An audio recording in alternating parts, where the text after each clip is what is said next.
Kopimo sezonas jau baigėsi, tai labai trumpas sezonas ir sužinojome, kad Arizonos vyras žuvo kopdamas į Everestą šį sezoną. 2026 m. gegužės 21. Giliai Everesto mirties zonoje 53 metų vyras pažvelgė į savo laikrodį. Dabar yra 17:30. Praėjo 3,5 valandos nuo tada, kai jis turėjo pradėti leistis žemyn į saugumą. Jo gydas iš Pioneer Adventures jam sako, perspėja, maldauja, kad jei jis dabar bandys pasiekti viršūnę, tai gali jam kainuoti viską. Ir jis tai žino.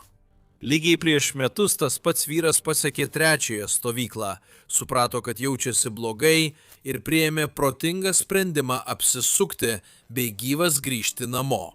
Tačiau šiandien, po 19 dienų įkalinimo, jis priima kitokį sprendimą. Neįtikėtinas sprendimas, kuris sukels tikrą košmarą ir privers jo vadovaujančią kompaniją susidurti su siaubinga realybė, kurios nenori patirti nė viena ekspedicijų bendrovė. Kodėl atsargus žmogus staiga ignoravo visas taisykles ir nusprendė kopti toliau? Ir kaip 19 dienų vėlavimas pavertė 2026 m. Everesto sezoną dusinančiu, neišvengiamų spąstų. Nuo patyrusio šerpos, kuris mirė dar net neužsidėjęs kates ant ledo, iki žmogaus, kuris išgyveno mirties zonoje, bet žuvo dėl savo saulės akinių. 2026 m. pirmosios mirtys Evereste beveik neįtikėtinos. Sveiki atvykę į ekstremalią ribą. Taigi maždaug vidurdienį 2026 m. gegužės 4 dieną Lakpa Dengji Sherpa ramiai ėjo link Everesto bazinės stovyklos. Būdamas 51 metų, Lakpa nebuvo Everesto turistas, norintis tiesiog užsidėti varnelę prie šio kalno. Kaupimas buvo jo kraujyje. Taip yra todėl, kad jis gimė Gudel Solukhumbu regione, kuris išaugino kai kuriuos geriausių Everesto šerpų. Ir nors jis galbūt nėra Tenzingas Norgedijus, Lakpa daugiau nei 20 mečius kilo aukščiau, nei dauguma žmonių kada nors pakils. Nuo 2001 metų jis dalyvavo 30 ekspedicijų po Nepalą ir 6 kartus stovėjo ant Makalų viršūnės. Kad suprastumėte, Makalų yra vos už 12 mylių į pietryčius nuo Everesto ir yra 5. pagal aukštį kalnas pasaulyje, daugiau nei 27 800 pėdų aukščio. Jis netgi jau buvo sėkmingai įkopęs į patį Everestą 2017 metais. Tai buvo veteranas. Šiai ekspedicijai jis dirbau Seven Summit Treks, didžiausioje viso kalno ekspedicijų organizatorėje. Tai reiškia, kad vėliau šį sezoną jis turės lydėti užsienio klientus aukštyn ir žemyn aukščiausių žemės kalnų. Tačiau šiuo metu jis tiesiog ėjo. Jis ėjo taku tarp Gorak Shepo, kuris iš esmės yra tik nedidelė arbatinių grupė 17 000 pėdų aukštyje, ir Everesto bazinės stovyklos. Tai pėsčiųjų takas, nelaipiojimo maršrutas. Jis atrodo nelygus, žinoma akmenuotas ir netolygus, bet iš esmės yra saugus. Ten nėra krentančių ledo bokštų ar bedugnių plyšių, pasislėpusių po sniego tiltais. Kiekvieną pavasarį čia praeina žygiuojantys turistai. Aš kalbu apie žmonės su paprastais žygio batais, neturinčius jokios laipiojimo patirties. Tuo pačiu keliu ėjau ir aš 2024 metų kovą ir aš nesu profesionalus alpinistas. Šerpiai tokio lygio kaip Lakpa, šis pasivaikščiojimas iš esmės prilygsta išėjimui į lauką pasiimti paštą. Jis tikriausiai net nekvėpavo sunkiai. Jo pagrindinis tikslas turbūt buvo pasiekti bazinę stovyklą ir pradėti tikrąjį ekspedicijos darbą. Tačiau kažkas nutiko ne taip.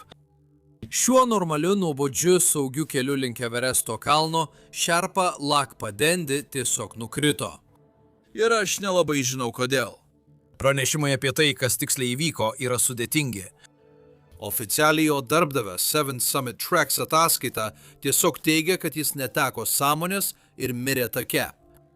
Ryšių pareigūnas vietoje vietos žiniasklaidai sakė, kad jis tiesiog nukrito. Nepalo policija pradėjo tyrimą, tačiau niekas, bent jau viešai, jo neužbaigė aiškių atsakymų. Neabejotina tai, kad vyras turėjęs 30 ekspedicijų ir karjerą, praleista vietose, kurios iš tikrųjų bandė jį nužudyti, mirė dar neprasidėjus tikrajam kopimui.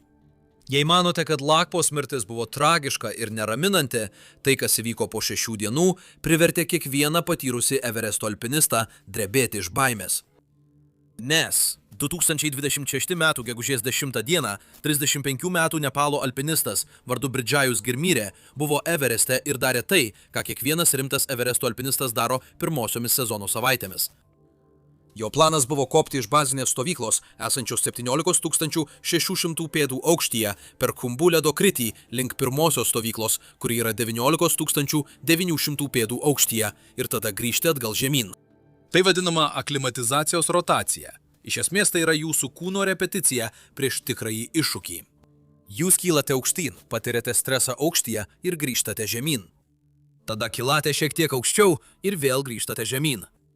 Kiekvieną kartą jūsų kūnas reaguoja gamindamas daugiau raudonųjų kraujo kūnelių, leidžiančių išretintame ore išgauti daugiau deguonies. Jei tai kartosite pakankamai dažnai, jūsų kraujas taps pakankamai tirštas, kad galėtumėte išlikti funkcionalus virš 26 000 pėdų aukštyje, kur ore yra tik trečdalis deguonies, palyginti su jūros lygiu. Tai nėra žavu, bet būtina. Ir Bridžis Girmirė tai žinojo. Nors atrodė kuklus, Bridžis turėjo unikalią kopimo istoriją. Visų pirma, tokio kaip jis čia buvo sunku rasti. Bridžis buvo pirmasis žmogus iš dalitų bendruomenės, kuris įkopė į Everestą. Jei nežinote dalitų bendruomenės, jie yra pačioje Nepalo kastų sistemos apačioje. Jie patyrė kartų kartas socialinės atskirties, ribotą prieigą prie išsilavinimo, galimybių, visko. Tokia riba, kurios dauguma žmonių niekada neįveikia.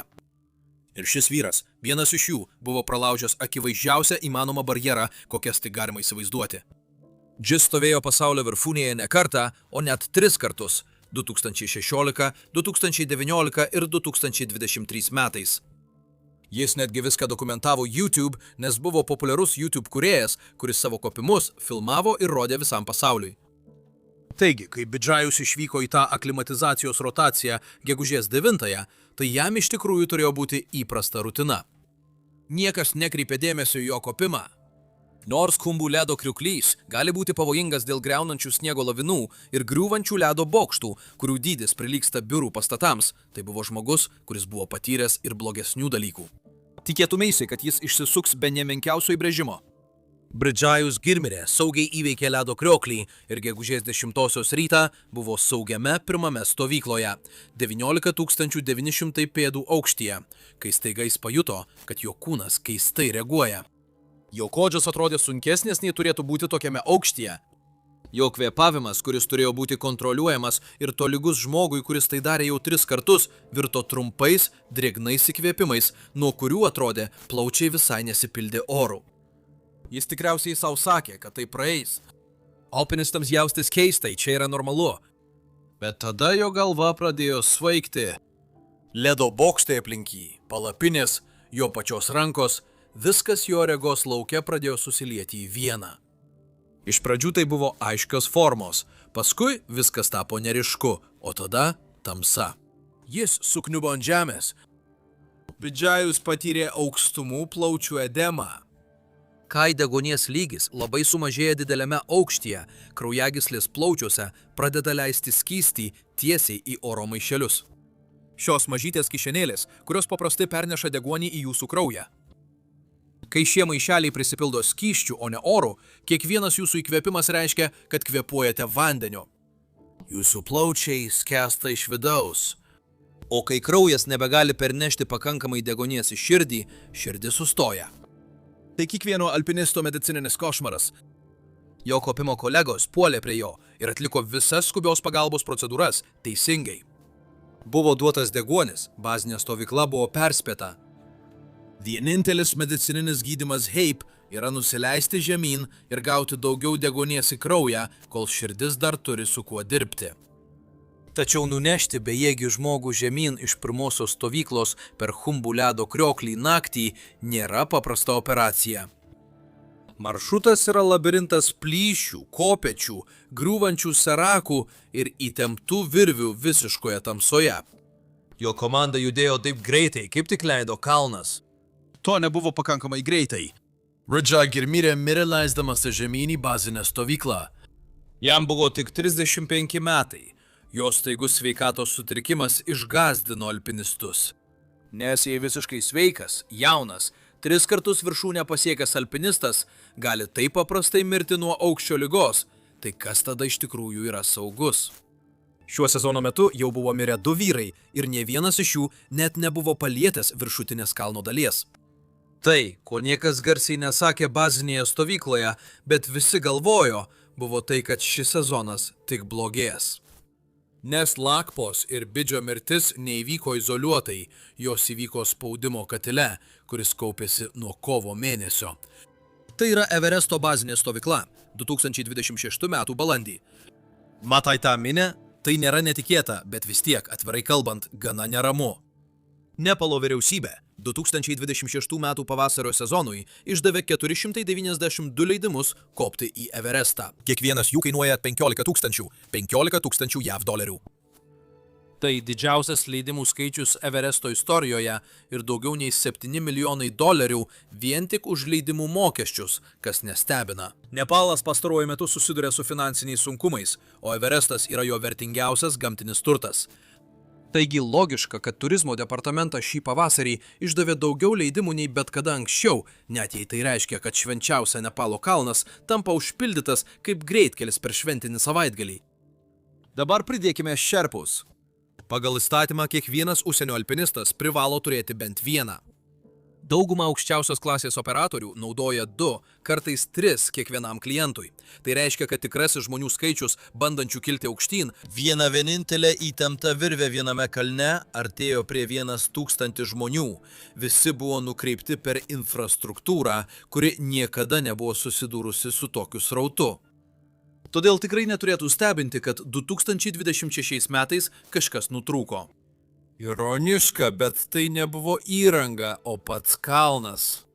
Balandžio 8-ąją ledokričio daktarai, specializuota komanda atsakinga už maršruto per Kumbu ledokritį įrengimą, susidūrė su problema, kuri buvo nemaloni, bet neišvengiama, jei stebite orų tendencijas. Virš vienintelio maršruto per ledokritį kabojo Serako ledyninis luitas, apie 55 metrų ilgio ir 36 metrų pločio, kuris aktyviai trūkinėjo, judėjo ir kėlė grėsmę. Tas darinys buvo 10 aukštų pastato dydžio ir jis judėjo. Jei tas luitas nukristų, kai alpinistai būtų po juo, jis akimirksniu visus sunaikintų. Ir deja, tai jau yra nutikę anksčiau, 2014 metais, kai Serako griūtis sukėlė laviną, kuri pražudė 16 šerpų. Nenorėdamos pakartoti didžiulės 2014 metų lavinos tragedijos, valdžios institucijos visiškai uždarė maršrutą. Tai buvo išmintingas sprendimas. Problema ta, kad tai buvo visiškai logistiškai nepatogus sprendimas. Maršrutas liko uždarytas. 19 skausmingų dienų, kol gydytojai bandė nustatyti daug saugesnį kelią. Ir kol jie dirbo, šis delsimas sukėlė didžiulį, mirtiną kamštį. Daugiau nei 400 alpinistų kartu su dar didesne pagalbinio personalo grupe faktiškai buvo įstrigę Everesto bazinėje stovykloje. Jų kruopščiai suplanuotos aklimatizacijos rutinos, nes į Everestą negalima tiesiog užlipti vienu kartu, buvo visiškai sugriautos. Jie tiesiog sėdėjo ten, švaistydami brangų ekspedicijos laiką, deguonį ir moralę, kol siauras oro langas, kurį Everestas nenoriai suteikia kiekvieną pavasarį, praėjo. Ekspedicijų vadovai greitai puolė prisitaikyti prie vėlavimo. Kai kurie vadovai išsiuntė klientus į netoliese esančias žygių viršūnes, kad jie išliktų aklimatizuoti. Kiti tiesiog laukė, stebėdami Seraką šlaite virš jų ir skaičiuodami, kiek laiko jie praranda. Bet kodėl tas Serakas apskritai ten buvo? Tai klausimas, dėl kurio šis sezonas tampa išties bauginantis ir tai peržengia vien 2026 metų ribas. Paprasčiau tariant, Everestas tirpsta. Tiesioginė prasme tirpsta. Vyriausybės atstovas šį sezoną dirbęs bazinėje stovykloje sakė, kad iki 3 gegužės savaitės antrojoje stovykloje esančioje 21 000 pėdų aukštyje teka upės. Tai yra kažkas, kas tiesiog nevyko prieš vieną kartą. Struktūriškai tai reiškia, kad gilus įšalas, kuris istoriškai laikė Humbu ledyną kartu nuo balandžio iki gegužės, pamažu traukėsi. Ledo ir Serakų, kurie anksčiau būdavo tvirtai sušalę viso kopimo sezono metu, dabar ima tirpti anksčiau ir greičiau. Numatomos įtrūkos dabar platėja. Apatinių kalno dalių struktūra kasmet tampa vis mažiau patikima. Ir niekas neturi tam sprendimo, nes sprendimas reikalautų pataisyti klimatą.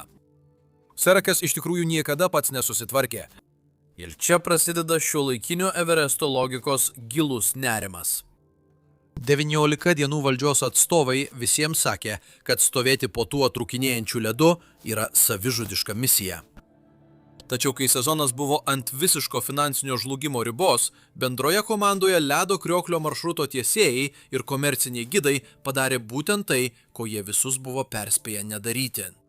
Jie sugrįžo po likusių aktyviai trūkinėjančių ledu ir priverstinai prasiskynė kelią. Pavojus nepasikeitė, bet desperacija taip. Ledo krioklio gydytojai paskelbė šį nepaprastai rizikingą aplinkelį įveikiamų balandžio 28 dieną. Vartai atsivėrė ir 1000 žmonių, neramūs ir vėluojantys, pradėjo judėti visi vienu metu. Taigi turite kalną, kuris fiziškai yra mažiau stabilus nei bet kada anksčiau per kopimo sezoną. Turite didžiausią kada nors ant šio kalno šlaitų susirinkusią alpinistų grupę ir turite 19 dienų uždarimą. Tai dar labiau suspaudė kiekvieną aklimatizacinį ciklą, kiekvieną krovinio nešimą ir kiekvieną bandymą pasiekti viršūnę į jau ir taip neįtikėtinai siaurą laiko tarpą. Ir kažkur tame chaose šis 20-metis turintis garsiausią vardą šerpų istorijoje ruošėsi tęsti savo senelio palikimą. Jo vardas buvo Fura Tenzingas Norgėjus. Jis buvo iš Tango, mažo kaimelio Kumbu regione, įsikūrusio į vakarus nuo Namče Bazar, Nepale. Pagal daugumą kriterijų tai nėra labai garsus vietovė. Tačiau aukštumų alpinistų pasaulyje Tangas yra išugdęs daugiau legendinių alpinistų viename kvadratinėme mylioje, nei beveik bet kuri kita vieta žemėje. Tokių kaip Apa Šerpa, Mingma Šerpa ir žinoma garsiausias, žmogus, kurį alpinistų pasaulis vadino sniego leopardu, Angrita Šerpa. Angrita buvo Foros senelis ir tiesą sakant vienas stipriausių šerpų, kokie tik yra buvę. Nuo 1983 iki 1996 metų jis 10 kartų įkopė į Everesto kalną be papildomo deguonies. 1987 metais Ang žiemą įkopė į Everestą be deguonies tokiomis žiauriomis sąlygomis, kad dauguma šiuolaikinių alpinistų net nesiryžta to bandyti, nepaisant naujos įrangos. Aš tai sakau tiesioginė prasme. Šis žygdarbis niekada nebuvo pakartotas. Gineso rekordų knyga patvirtino, kad jo įkopimas buvo aukščiausias Everesto viršūnės pasiekimas be deguonies balionų žiemos metu. Nepalas jam suteikė 2 nacionalinius apdovanojimus, o alpinistų pasaulis praminė jį sniego leopardu. Kai Angrita pasitraukė iš alpinizmo, jo statusas alpinistų bendruomenėje buvo toks, tarsi jo plaučiai ir skausmo tolerancija veiktų už įprastų žmogaus ribų, o jo giminė toliau kopė į kalnus. Jo jauniausias sūnus Furangas Nuru Šerpa taip pat susilaukė sūnaus. Ir tas berniukas, Purangas Geldžen, 2026 m. gegužės 11 dieną buvo šiame kalne, bandydamas pats išgarsėti. Skirtingai nei jo tėvas, Furango kelias į alpinizmą buvo nestandartinis. Prieš pirmą kartą paliesdamas pritvirtintą virvę Evereste, jis buvo mokęsis kaip vienuolis ir praleido laiką vienuolyne. Kas jį išvedė iš to gyvenimo ir atvedė į kalnus, nėra visiškai aišku. Kai kurie artimi jam žmonės vėliau apibūdino jį kaip tylų, giliai dvasingą ir neįprastai drausmingą, net pagal šerpų standartus. Tačiau ką jis atsinešė iš gyvenimo vienuolyne, tą patį jis atsinešė ir į darbą aukštumose. Jis praleido sezoną gidaujant Austrijoje, įgydamas techninės patirties Europos kalnuose, o 2025 metais savo pirmaisiais darbo metais Evereste jis pasiekė viršūnę būdamas 19. 2026 turėjo būti tie metai, kai debiutinio sezono jaudulį pakeičia pasitikėjimas žmogaus, kuris jau yra buvęs pasaulio viršūnėje. Gegužės 11 naktį Purangas Geldženas beveik buvo pasiruošęs dar vienai įprastai kelioniai į Everestą.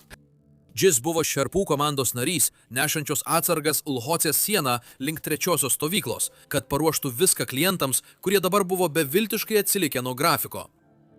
Tai nėra žavingas, bet visiškai būtinas darbas, kurį atlieka šerpai, kad būtų įmanoma pasiekti Everesto viršūnę. Tikriausiai klausėte savęs, kodėl jis po velnių kopė naktį. Aš tikrai klausiau savęs, kai užtikau šią istoriją. Naktinis kopimas beveik vertikalia ledo siena, 7000 metrų aukštyje, skamba beprotiškai. Bet juokingiausia, kad Locės siena saugiausia kopti būtent naktį. Kai dieną saulė pasiekia atvirą ledą, paviršius suminkštėja. Sniegas, kuris 4 val. Ryto buvo visiškai sukietėjęs, iki vidurdienio tampa purus ir nestabilus. Todėl šerpai nešantis krovinius beveik visada eina naktį. Tai žiauru žinoma, bet taip yra saugiau, arba bent jau turėtų būti. Fūra ir komanda išėjo iš antrosios stovyklos 19 val. Ir skirtingai nei tai, su kuo anksčiau susidūrė Lakpa, Locės šlaitas iš viso nėra žygių takas. Tai yra mėlyno ledo siena, pasvirusi daugiau nei 50 laipsnių kampu, kieta kaip betonas ir tokia šalta, kad atvira oda gali nudegti per kelias sekundės. Tai tarsi bandyti įkopti į užšalusį stiklinį dangoraižį 7000 metrų aukštyje, visiškoje tamsoje, kvėpuojant per šiaudelį. Tokioje aukštumoje kiekvienas judesys tampa mechaninis. Užsikabini, žengi žingsnį, įkvepi, kartoji. Viena klaida ten paprastai nesibaigia tik išsukta čiurna. Ji baigėsi kritimu, kuris vis greitėja. Fiura ir kiti šerpai lėtai judėjo aukštyn tamsoje pro lempų šviesą atsispindinčią nuo ledo. Kiekvienas iš jų nešė sunkius krovinius, pritvirtintus prie nugaros. Deguonies, palionai, palapinės, virvės, viryklės ir maistas. Jie kopė valandų valandas. Virš jų trečioji stovykla laikėsi prie kalno, tarsi eilė mažų oranžinių randų, tiesiogiai įpjautų į šlaitą. Po jais kumbų ledynas praniko tamsoje, maždaug apie 23 valandą. Fūras pasiekė vieną iš tvirtinimo taškų ant fiksuotos virvės Locės šlaite. Norint suprasti, kas įvyko toliau, reikia suprasti, kaip veikia fiksuotų virvių sistema. Prieš bet kuriam klientui ar šerpui bandant kopti aukščiau bazinės stovyklos, specializuota komanda vadinama virvių tvirtintojais eina pirma visų kitų ir reguliariais tarpais visame maršrute įgręžia tvirtinimo varžtus į uolą ir ledą. Tada jie perveria storą statišką virvę per tuos tvirtinimus nuo pat Lhocės sienos apačios iki pietų perėjos, esančios 26 000 pėdų aukštyje. Ta virvė ten išlieka visą sezoną. Tai nėra skriemulių sistema, jie jūsų niekur nenuneša. Jis suteikia kiekvienam alpinistui kalne galimybę prisitvirtinti, kad jei jų kojos slystų, jie nenumirtų. Prietaisas, kurį naudojate prisitvirtinti prie jos, vadinamas džumaru. Tai metalinis paustukas, kuris užsifiksuoja ant virvės ir laisvai slysta aukštyn, bet prispaudžia ir sugriebia, kai iš apačios tenka svoris. Jį prisegate prie savo apraiškų trumpu dirželiu ir nuo to momento esate sujungtas su pačiu kalnu. Slistelėjimas virsta trūktelėjimu ir užgauta savimeilė. Be jo tas pats slystelėjimas virsta kritimu žemyn. 50 laipsnių ledo siena, 23 000 pėdų aukštyje. Kiekvienas alpinistas tą naktį Locės šlaite iš pradžių buvo prisisegęs, bet štai viena neišvengiama problema su įtemptų virvių sistema. Virvė yra pritvirtinta prie kalno reguliariais tarpais ir kiekvieną kartą, kai alpinistas pasiekia vieną iš tų tvirtinimo varžtų, jis turi atlikti tą pačią mažą veiksmų seką. Atsekti džumarą nuo virvės žemiau tvirtinimo taško, perkelti jį virš tvirtinimo taško, vėl prisekti. Visa tai užtrunka 3 sekundės, gal 4, jei tavo pirštinės storos ir pirštai sustingia nuo šalčio. Alpinistai tai daro 10 kartų per vieną nešimą, 100 kartų per visą ekspediciją. Tai tampa raumenų atmintimi. Tačiau tas 3 ar 4 sekundės tarp akimirkos, kai atsikabini žemiau tvirtinimo taško ir akimirkos, kai vėl prisikabini virš jo, tu nesi niekur pritvirtintas. Virvė yra čia pat. Tavo apraišas yra čia pat. Bet jie nėra sujungti vienas su kitu. Jei kojos praslys pro tą properšą, tavęs nebesaugos niekas. Kalnas nusineš tiek, kiek panorės. Ir kažkur tą vakarą, 23 valandą. Fiura pasiekė tvirtinimo tašką. Jis atsegė savo virvę 3, gal 4 sekundėms. Jis buvo toks pat neapsaugotas kaip žmogus, stovintis ant to ledo be jokios įrangos. Viskas, ką jis turėjo padaryti, tai vėl prisisegti prie tvirtinimo ir jis vėl būtų saugus. Tačiau tuo momentu Būtent tuo tamsiu momentu, su sunkiu kupriniu ant nugaros, fūra prarado pusiausvyrą. Nors niekas tiksliai nežino, kas tą naktį tamsoje nutiko, būtent čia pasireiškė lemtingas fiksuotos virvės sistemos trūkumas. Jis nukrito nuo kalno šlaito. Fūra nukrito maždaug 400 metrų žemyn nuo kalno ir sustojo plyšyje tarp antrosios ir trečiosios stovyklos. Jo komandos draugai, vyrai, kurie prieš 4 valandas kartu su juo paliko antrąją stovyklą ir kopė tą pačią sieną, galėjo tik bejėgiškai stebėti savo žibintų šviesoje, kaip jis krenta. Jie nieko negalėjo padaryti. Kai jis pagaliau sustojo, jie leidosi paskui jį. Nakties viduryje, aukštai kalnuose, tie vyrai nusileido į tą plyšį jo ieškoti. Nemanau, kad yra žodžių galinčių apibūdinti, kokie neįtikėtinai drąsi tai buvo. Jiems pavyko fiziškai ištraukti jo kūną iš plyšio ir suteikti pirmąją pagalbą, bet jau buvo per vėlu. Traumos patirtos kritimo metu buvo mirtinos. Jis buvo paskelbtas mirusių įvykio vietoje.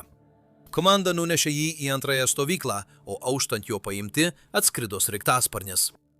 Štai taip, sniego leopardo anūkas žuvo, o alpinistai net neturėjo galimybės bandyti pasiekti viršūnės. Sąžiningai, iki 2026 gegužės vidurio šis Everesto sezonas atrodė kaip visiška katastrofa. 3 vietiniai profesionalai buvo mirę. Maršrutas buvo uždarytas 19 dienų ir niekas, nė vienas žmogus nebuvo pasiekęs viršūnės dėl oro sąlygų po to, kai maršrutas buvo atidarytas. Jei bandymas pasiekti viršūnę kada nors ir būtų įvykęs, jis būtų buvęs labai skubotas. Ir kiekvienas, kas bent šiek tiek žino apie ilgą, tamsią chaoso paženklintą Everesto istoriją, žino, kad perpildytas bandymas pasiekti Everesto viršūnę yra tiesus kelias į mirtį. Ir 2 alpinistams taip ir buvo. Bet prie to dar prieisime vėliau. Įdomu, ar šiuo momentu kas nors sustojo paklausti, ar kalnas jau buvo davęs savo atsakymą, nes Everestas turi keistą modelį, kuris kartojasi vėl ir vėl per visą istoriją. Kuo daugiau spaudimo kaupėsi maršrute, tuo labiau kalnas atrodo baudžia skubėjimą.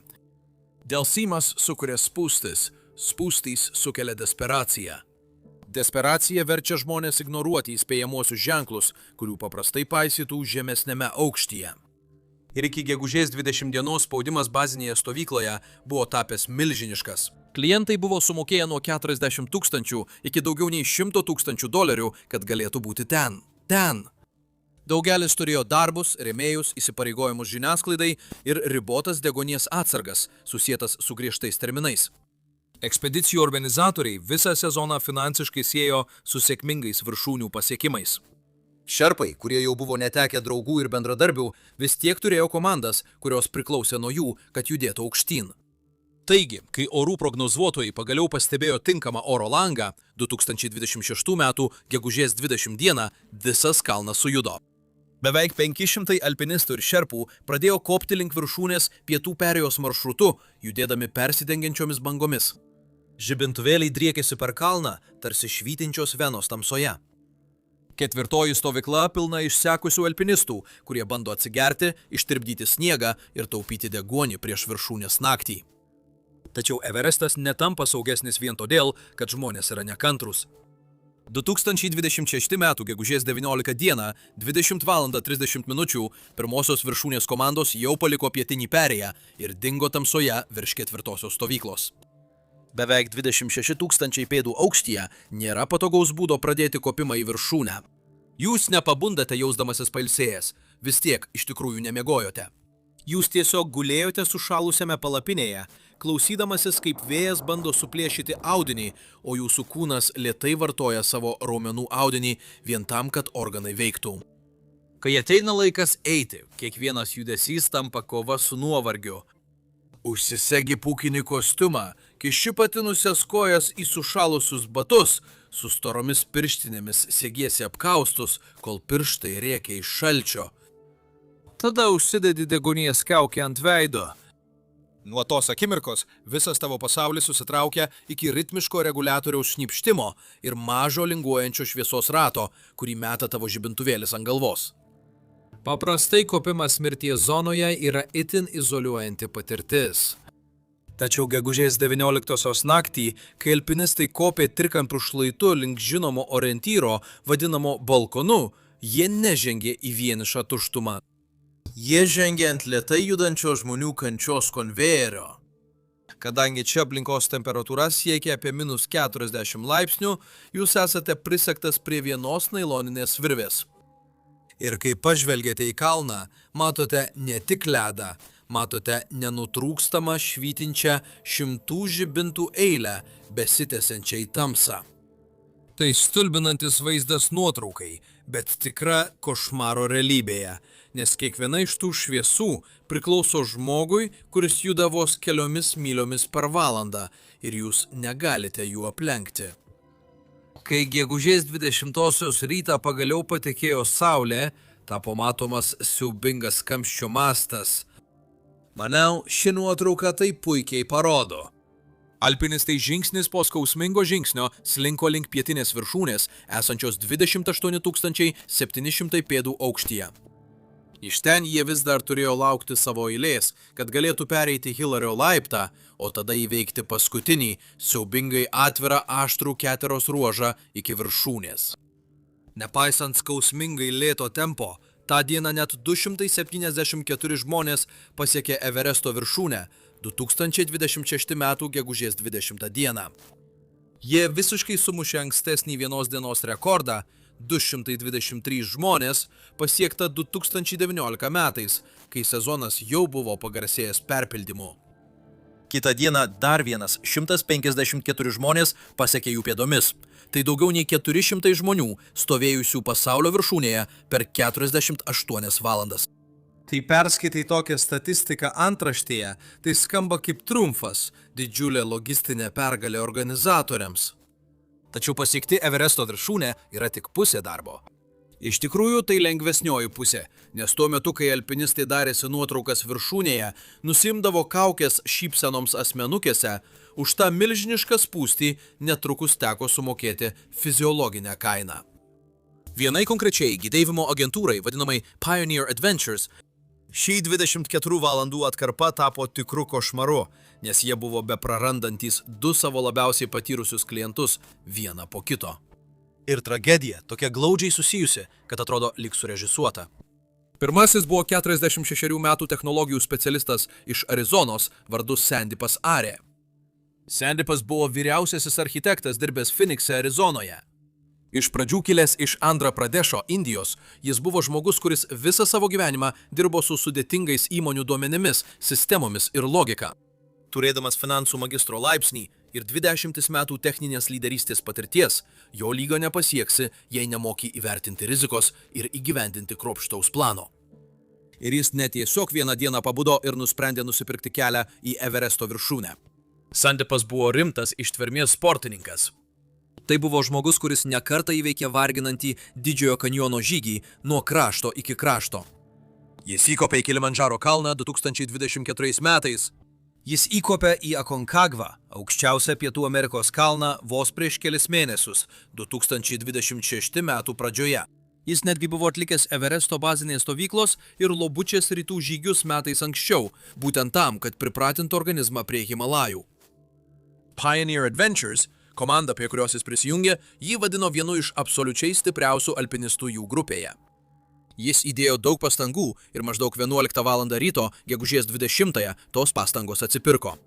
Sandipas stovėjo ant Everesto viršūnės. Tačiau tai, kas nutiko toliau, beveik kaip iš filmo. Stovėdamas pasaulio viršūnėje, Sandipas norėjo įamžinti šią akimirką. Jis nusiėmė akinius, kad padarytų keletą nuotraukų, laikydamas savo vėliavas. Ir būtent tada viskas pakrypo blogyn. Matote, nusimti akinius nuo saulės nuotraukai jūros lygyje – niekis. 29 032 pėdų aukštyje tai yra milžiniška rizika. Ten aukštai atmosfera yra tokia neįtikėtinai reta, kad beveik visiškai nesuteikia apsaugos nuo saulės ultravioletinių spindulių. Kaitas grynas, nefiltruotas UV spindulys pataiko į akinamai baltą sniegą ir atsispindi tiesiai į jūsų neapsaugotas akis, jis gali nudeginti jūsų ragenos paviršių. Sandipas vėl užsidėjo akinius ir pradėjo leisti žemyn, bet žala jau buvo padaryta. Jis tikriausiai iš pradžių nieko nejautė. Sniego aklumo klasta ta, kad jis alpinistų nenubaudžia iš karto. Ragena tyliai sugeria spinduliuotę. Valanda, gal 2, niekas netrodo blogai. Tada akys pradeda gelti ir degti. Ir būtent tai ir įvyko. Kažkur leidžiantis, Sandipui akise viskas pabalavo, o paskui aptemo. Jis negalėjo atmerkti akių be tokio skausmo, nuo kurio žmogaus kūnas fiziškai traukėsi atgal. Ir jis buvo įstrigęs mirties zonoje, kažkur virš 4-osios stovyklos, 27 000 pėdų aukštyje ant kalno, kuris jau pražudė 10 geros fizinės formos žmonių. Sandipas buvo įstrigęs. Jis nebegalėjo daugiau judėti. Ir kadangi jo leidimasis buvo sustabdytas, jo kūnas buvo priverstas dar ilgiau būti mirties zonoje, 29 000 pėdų aukštyje. Ilgalaikis poveikis, kurį dar labiau apsunkino didžiulės spūstys, kurias jis patyrė kildamas, sukėlė didelio aukščio smegenų edemą HACE. Smegenyse pradėjo kaupti skysčiai, dėl to jos pradėjo tinti ir spausti kaukolę. Jis ten merdėjo ir nebuvo jokios galimybės jam išsigelbėti. Kai jo ekspedicijos organizatorius sužinojo, kad jis įstrigo, jie nedelsdami pradėjo skubę gelbėjimo operaciją. Jie išsiuntė 5 itin patyrusių šerpų gidų komandą, kuri prasibrovė pro žemyn besileidžiančią minę ir sugebėjo jį pasiekti netoli pietinės viršūnės. Po to sekė viena iš sunkiausių gelbėjimo operacijų šį sezoną. Vesti visiškai aklą žmogų žemyn vienu iš techniškai sudėtingiausių kalno viršutinių ruožų yra nepaprastai pavojinga užduotis, reikalaujanti milžiniškų energijos sąnaudų. Kiekvieną kartą, kai tie 5 šerpai nuleisdavo Sandipą per uolos laiptą, jie eikvodavo savo ribotas degonės atsargas. Jie rizikavo savo gyvybėmis toje pačioje oro lango atkarpoje, tame pačiame siaurame ruože, kuris ką tik palaužė jų klientą. Net 48 skausmingas valandas tie šerpai atsisakė jį palikti. Jie fiziškai nešė jį žemyn per mirties zoną visą naktį, kol galiausiai pasiekė santykinai saugią antrąją stovyklą. Su džiaugsmu spindinčiu veide jie paskambino ekspedicijos komandai ir pranešė, kad jiems pavyko. Jiems pavyko ištraukti aklą mirštantį žmogų iš mirties zonos. Tai buvo stebuklingas išgelbėjimas, arba taip jie manė. Nepaisant to, kad išgyveno išgelbėjimą, ilgalaikio poveikio fiziologinė žala buvo tiesiog per didelė. Jis mirė gegužės 22 dieną antrajame stovykloje. Kol Sandipas leido paskutinius atodusius antrajame stovykloje, kitas vyras buvo visiškai strigęs kalno viršūnėje. Sandipas ir šis vyras nebuvo nepažįstami, jie abu buvo Indijos technologijų specialistai. Jie dalijosi tą pačią bazinę stovyklą, jie valgė tame pačiame valgymo palapinėje. Jie aklimatizavosi pagal tą patį grafiką ir pateko į tą pačią didžiulę spūstį. Jie beveik neabejotinai linkėjo vieni kitiems sėkmės, kai ruošėsi šturmui į viršūnę. Ir per 24 valandas vienas po kito jie susidūrė su ta pačia problema Evereste. Trumpas nukrypimas. Kiekvieną mėnesį yra istorija, kuri niekada nepatenka į YouTube. Ji ten, jei norite. Patreon, nuoroda pačioje. Taigi, kur mes sustojame? Jo vardas buvo Arun Kumaras Tivaras. Jis buvo 53 metų vyresnysis IT specialistas iš Haidarabado. Ir skirtingai nei daugelis Everesto alpinistų, kurie nusiperka leidimus ir pasikliauja savo gidais, kad šie juos užtemptų virvėmis, Arunas buvo tikrai patyręs alpinistas. Jis aktyviai siekė įkopti į 7 viršūnes, aukščiausius kiekvieno žemyno kalnus. Jis buvo įkopęs į Denalį, aukščiausią Šiaurės Amerikos viršūnę. Jis buvo įkopęs į Elbrusą Rusijoje. Jis buvo stovėjęs ant Kilimandžaro Afrikoje ir Akonkagvos Pietų Amerikoje viršūnių. Tai buvo žmogus, kuris suprato kalnus. Tačiau dar svarbiau, jis suprato savo kūną. Vos prieš metus, 2025-aisiais, Arūnas bandė įkopti į Everestą. Jis sumokėjo mokesčius, atliko treniruotes ir užkopė iki maždaug 7200 metrų aukščio, kažkur prie 3-osios stovyklos. Ir būdamas ten, jis suprato, kad kažkas ne taip. Jo tempas buvo per lėtas. Jo kūnas neatsistatė taip, kaip turėjo po aklimatizacijos rotacijų. Dabar, kai esi išleidęs $10 000 ir praleidęs daugybę metų ruošdamasis šiam vienam tikslui, psichologinis noras tęsti yra milžiniškas. Tai vadinama viršūnės karštligė ir jį kasmet pražudo žmonės. Arūnas neturėjo viršūnės karštligės. Jis pažiūrėjo į savo tempą, pažiūrėjo į kalną ir priėmė nepaprastai sunkų, bet labai protingą sprendimą – apsisukti. Jis žinojo, kad eidamas į mirties zoną, būdamas neidealios būklės, labai padidintų sniego aklumo, nušalimų ir mirties riziką. Jis gerbė kalną ir gerbė savo ribas. Todėl jis grįžo namo gyvas. Tačiau kai Arūnas šį 2026 metų pavasarį sugrįžo į Everestą, jis susidūrė su visiškai kitokiu kalnu. Jis pateko į 19 dienų vėlavimą, kurį sukėlė pakibęs serakas. Jis savaitėmis sėdėjo bazinėje stovykloje, stebėdamas, kaip mažėja jo oro langas. Prisiminkite, Arūnas buvo 50. 3. Tai tikriausiai buvo jo paskutinis realus šansas pasiekti viršūnę. Dabar arba niekada. Ir kai maršrutas pagaliau atsivėrė, jis buvo įtrauktas į tą milžinišką, desperatišką alpinistų bangą, visi bandė prasibrauti pro tą patį siaurą vietą. Ketvirtadienį, gegužės 21-ąją, Arūnas pradėjo savo šturmą į viršūnę. Tačiau jis pateko į tą pačią lėtai judančią, varginančią spūstį, kurią dieną prieš tai buvo patyręs ir Sandypas. Kiekvienas žingsnis į priekį reiškia laukimą eilėje. Kiekviena valanda praleista laukiant reiškia riboto deguonies deginimą. Galiausiai Arūnas pasiekė savo svajonę. Jis pasiekė Everesto viršūnę, tačiau į viršų užkopė maždaug 17:30 vakaro. Jei nesate susipažinę su Everesto apsisukimo laiku, žinokite, kad dauguma patikimų ekspedicijų vadovų turi griežtą taisyklę. Jei nestovite ant viršūnės iki 13:00 arba vėliausiai iki 14:00, turite apsisukti. Tai paprasta matematika. Jei viršūnę pasiekėte 17:30, tai garantuoja, kad visas jūsų nusileidimas vyks visiškoje tamsoje. Aplinkos temperatūra nukris 20 arba 30 laipsnių, vos tik saulė nusileis žemiau horizonto. Taigi jūs judėsite pačiu pavojingiausiu vertikaliai atviru žemės reljefu, kai jūsų kūnas bus visiškai ir visiškai išsekęs. Tai yra bausmė. Taigi jūs galite klausti, jei apsisukimo laikas yra tokia griežta taisyklė, kodėl jo šerpa gidas tiesiog neprivertė jo grįžti. Na, tiesa ta, kad jie beveik neabejotinai taip ir padarė. Bet šerpai yra gidai, o ne kalnų policija. Kai klientas, sumokėjęs $10 000, pasiduoda viršūnės manijai ir kategoriškai atsisako apsisukti, gidas negali fiziškai jo pargriauti ir nutemti žemyn.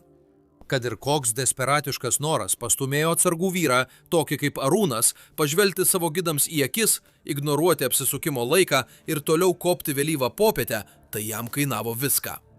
Saulei leidžiantis ir temperatūrai krintant, Arūnas pradėjo leistis žemyn, lydimas patyrusio šerpo gido iš Pioneer Adventures.